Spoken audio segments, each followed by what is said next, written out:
जय श्री विठ्ठल. भक्तीच्या या सुंदर प्रवासात भक्ती विश्व मराठी चॅनेलमध्ये तुमचं मनपूर्वक स्वागत आहे. मित्रांनो, हा व्हिडिओ शेवटपर्यंत नक्की पहा आणि व्हिडिओ आवडला तर आपल्या भक्ती विश्व मराठी चॅनेलला सबस्क्राईब करा आणि कमेंट नक्की करा.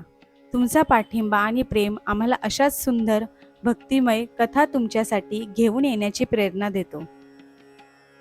श्री सत्य दत्त व्रत अध्याय पहिला.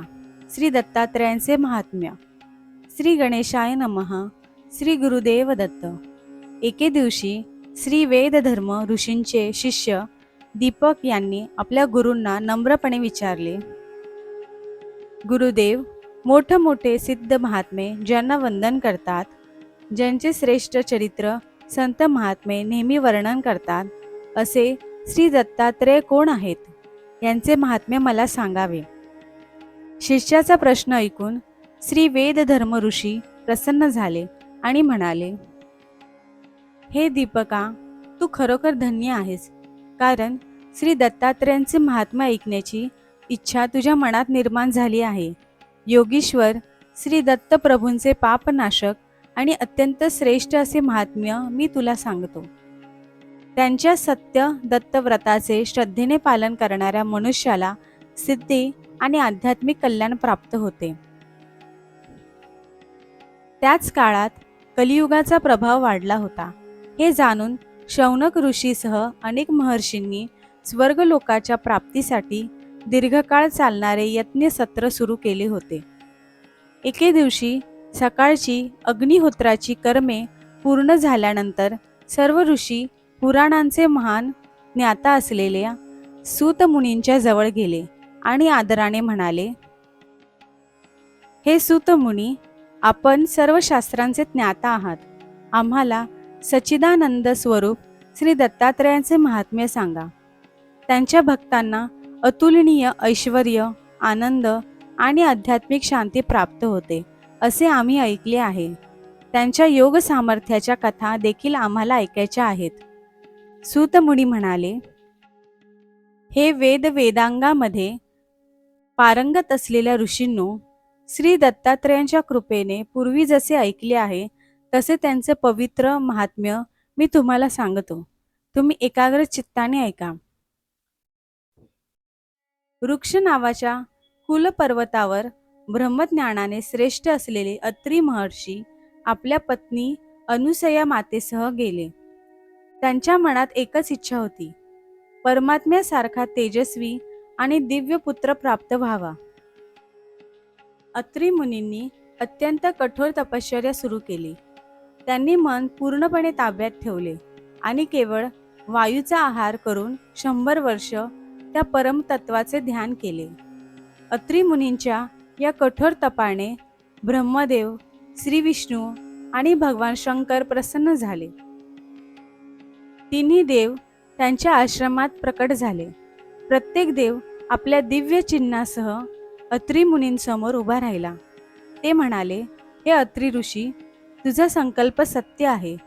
तू ज्या एका परमतत्वाचे ध्यान केलेस ते तत्व आमच्यापेक्षा वेगळे नाही. तुझ्या इच्छेप्रमाणे तुझी तपश्चर्या सफल होईल. तिन्ही देवांनी अत्री मुनींना वर दिला आणि ते अदृश्य झाले. त्यानंतर अत्री मुनींसमोर चतुर्भुज श्री दत्तात्रेय प्रभू प्रत्यक्ष प्रकट झाले. भगवान श्री दत्तात्रेय नित्यतृप्त असूनही भक्तांच्या प्रेमामुळे आणि भक्ताधीनतेचे दर्शन घडविण्यासाठी अत्री आणि अनुसया या आपल्या माता पित्यांसोबत राहिले. यानंतर एक विद्वान ब्राह्मण होता. त्याच्यावर सर्व धार्मिक संस्कार झाले होते. त्याने वेदांगांचा अभ्यास केला होता आणि आश्रम धर्माचेही पालन केले होते.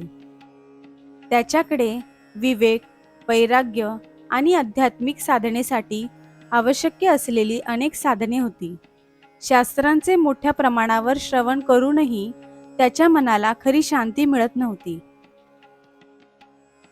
त्याने आपल्या सद्गुरूंनी सांगितल्याप्रमाणे श्री दत्तात्रेयांची उपासना आणि ध्यान सुरू केले. पण श्री दत्तांचे दर्शन होत नसल्यामुळे त्यांचे मन दुःखी झाले. अशा वेळी त्या भक्ताला तारण्यासाठी दिगंबर श्री दत्तात्रेय त्याच्या समोर प्रकट झाले. हा प्रसंग मार्गशीर्ष महिन्यातील शुक्ल पक्षातील पौर्णिमेला मृग नक्षत्रावर गुरुवारी प्रदोषकाळी घडला. श्री दत्तात्रेय त्या ब्राह्मणाला म्हणाले, हे विप्रा, तू इतका दुःखी का दिसत आहेस? तुझ्या मनातील खिन्नतेचे कारण मला सांग. ब्राह्मणाने नम्रपणे श्री दत्तांना वंदन केले आणि म्हणाला, प्रभू, ज्ञान प्राप्त झाल्यावर मनुष्य अनर्थातून मुक्त होतो असे मी ऐकले. म्हणून मी अनेक शास्त्रे अभ्यासली, अनेक ग्रंथ ऐकले, पण माझ्या मनातील भ्रम अजूनही दूर झाला नाही. मला सांगा प्रभू, या सर्व मार्गांपैकी खरा, कल्याणकारक, निर्भय आणि सहज साध्य असा मार्ग कोणता? सद्गुरुदेव, कृपा करून मला योग्य मार्ग दाखवा. श्री दत्तात्रेय म्हणाले, तुझा प्रश्न अत्यंत योग्य आहे, म्हणून लक्षपूर्वक ऐक. श्रुती, युक्ती आणि प्रत्यक्ष अनुभव यांना मान्य असलेले सत्य मी तुला सांगतो. सद्गुरूंचे महत्त्व. मनुष्याने ईश्वराची आराधना करीत आहे या भावनेने आपला स्वधर्म आणि सदाचाराचे पालन केले पाहिजे. अशा सदाचारी मनुष्यावर ईश्वराची कृपा होते आणि त्याला सद्गुरू सहज प्राप्त होतात. सद्गुरूंची कृपा प्राप्त झाली की अज्ञानाचे अडथळे दूर होतात, मनातील चुकीच्या आणि दुष्ट भावना नष्ट होतात आणि त्यातून मुक्ती देणारे खरे ज्ञान प्राप्त होते.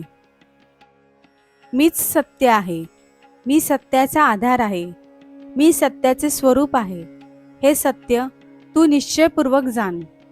यानंतर श्री दत्तात्रेयांनी एक सुंदर उदाहरण दिले.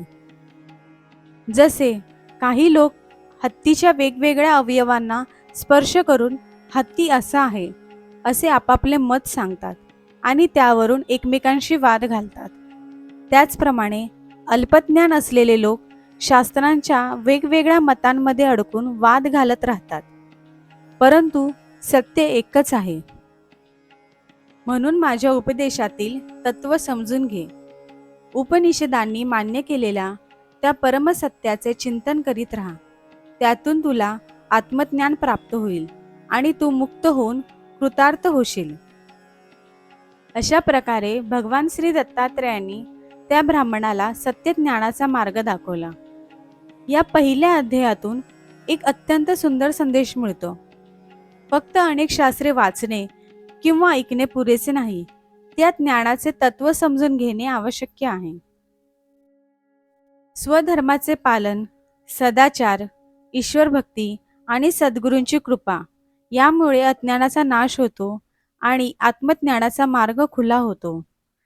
श्री दत्तात्रेय हे भक्तांच्या हाकेला धावून येणारे, ज्ञानाचा प्रकाश देणारे आणि मुक्तीचा मार्ग दाखविणारे सद्गुरु तत्व आहेत. इति श्री सत्यदत्त व्रताख्याने प्रथमोध्याय. श्री गुरुदेव दत्त.